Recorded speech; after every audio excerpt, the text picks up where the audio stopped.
สบายดีพบกับข้าพเจ้าแม็กเนาะกับรายการแดกฟรีแชนแนลเนาะเดี๋ยวท่านผู้ชมจะพบกับการกินตำบักแตงที่บอกเลยว่าแซ่บขนาดเลยเดี๋ยวก่อนตอนท่านบิดเราจะมาผักก่อนเนาะฝักหรือว่าปาดให้มันเป็นตอนน้อยๆเขาเรื่องเลยเนาะเบาๆร้ายบรมยาว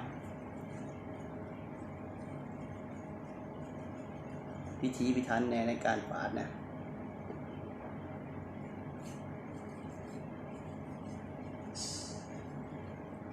เนี่ย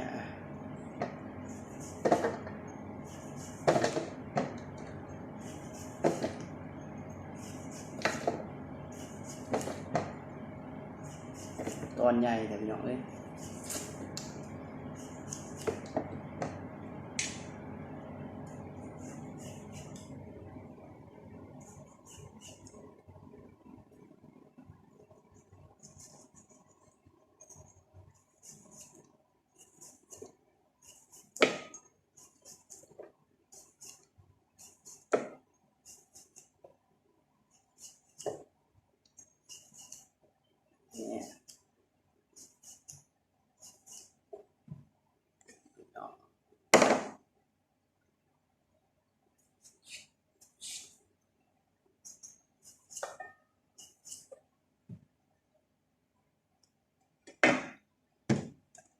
มีหมกทัวร์ใช่ไหมมันจะเข้ากับรสชาติเป็นอันหนึ่งอันเดียวแล้วก็จะเปลี่ยนใจเอาไปปิดกับปาดเอากระไดเด้อท่านผู้ชมเด้อ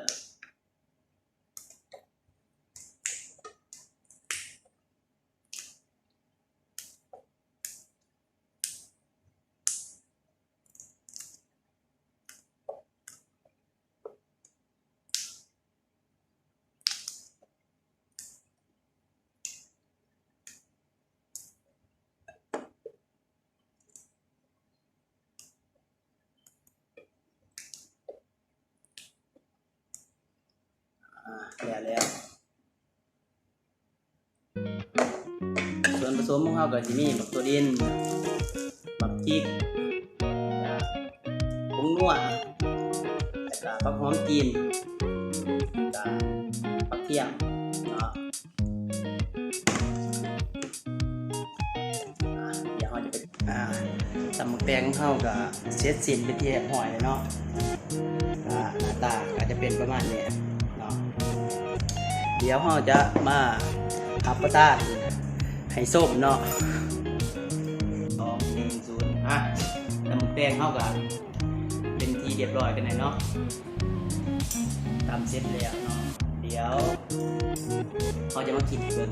ว่ารสชาติสิแซ่บบ่หรือสิออกมาเป็นยังไง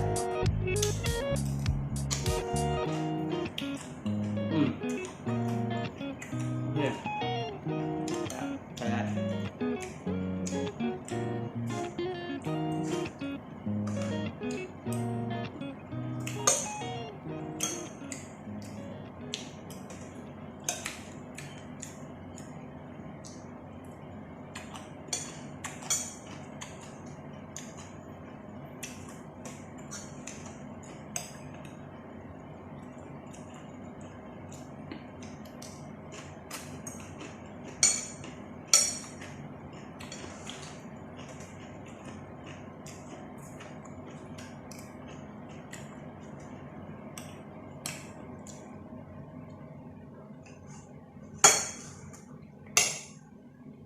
เขาติดหน่อยหนึ่งบริเวณมาก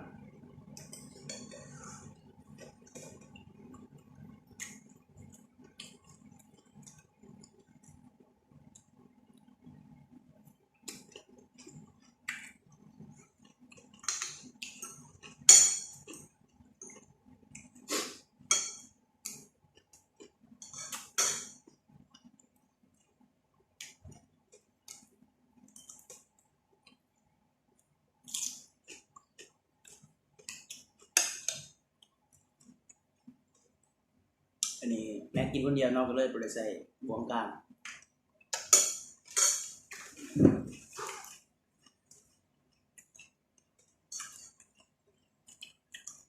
อ ว่าปกติเดี๋ยวอยู่นี่เพิ่นจะกินข้าวแล้วเวลากินน้ำหัวหมูหลายคนเพิ่นจะใส่บวงกลาง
เผ็ดเผ็ดพี่น้องเลย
ผ็ดเผ็ดเผ็ด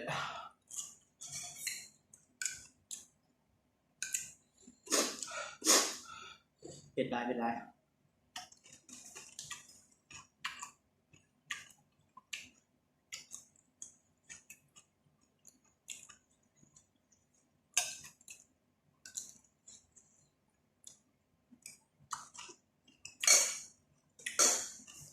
ขออนุญาตเอาน้ำเลยพี่น้องเด้อแป๊บหนึง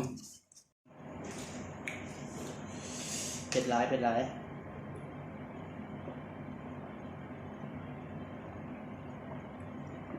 เบอร์นี้ก็จะบอกมา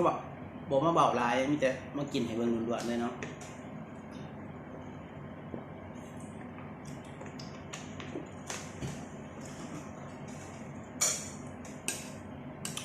เผ็ดเผ็ด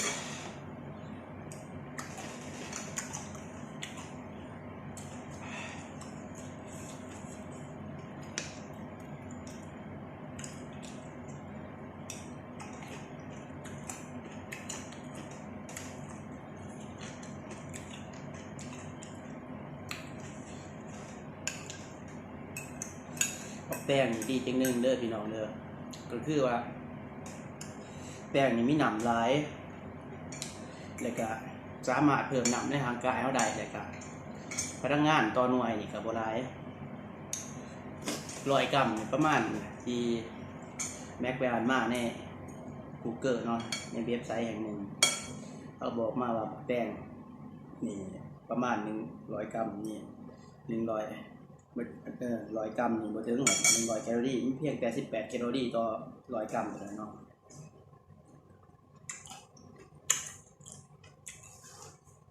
อาหารประเภทนี้เหมาะสำหรับบุคคลที่แบบว่าต้องการลดความอ้วนต้องการลดน้ำหนักเนาะเติมน้ำในร่างกาย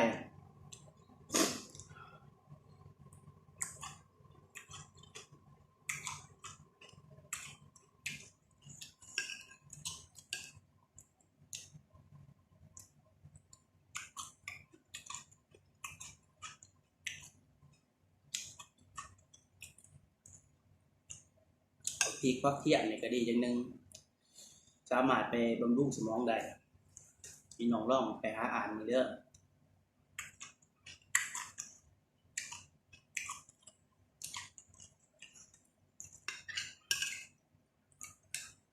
มีประโยชน์หลายอาหารพื้นบ้านเราแซ่บเด็ด